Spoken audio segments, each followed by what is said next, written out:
chronique et histoire. Encore un fait divers. Aujourd'hui, le taxi avait les mots pour le dire. Je lui ai dit tellement de choses en 4 heures, je ne sais plus, mais pendant tout ce temps, je pensais, si elle saute, je ne me le pardonnerai jamais.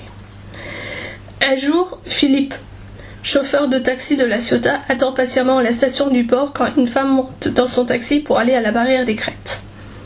Arrivée à destination, la cliente prie le chauffeur d'attendre. Quelques instants plus tard, des promeneurs lui signalent que la femme est sur l'extrême bord de la falaise et qu'elle a un comportement bizarre. Le taxi va voir.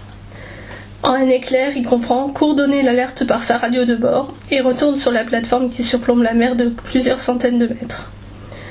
La femme a pratiquement un pied dans le vide. Pendant 4 heures, ils vont rester ainsi l'un et l'autre à quelques pas de distance dans un face-à-face terrible dont l'enjeu est la vie ou la mort. Tour à tour, les pompiers, la police, un psychiatre, le mari de la désespérée essayent de relier Philippe. Seul ce chauffeur de taxi obtient des réponses, garde le contact, arrête le geste fatal. Je parlais de tout, de sa famille, de Dieu, des autres, de moi. Même après l'arrivée des secours quand sa famille était là, je n'ai pas pu partir, je me sentais responsable d'elle. Dans ses yeux, il y avait un appel qui me faisait mal.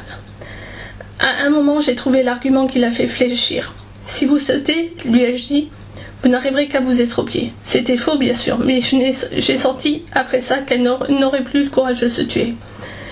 Pourtant, elle refusait toujours obstinément de se laisser approcher. Ankylosé par cette longue immobilité, Philippe se fait encorder. Il sent qu'il faut agir vite. Cette femme tremblante et épuisée risque de basculer à la moindre rafale. Il a alors l'idée de jeter son mouchoir et demande s'il peut le récupérer. Elle accepte et se trouve ainsi à portée de main. Je l'ai fait regarder ailleurs et au moment où elle a tourné la tête, je l'ai saisie avec une violence dont je ne me croyais pas capable.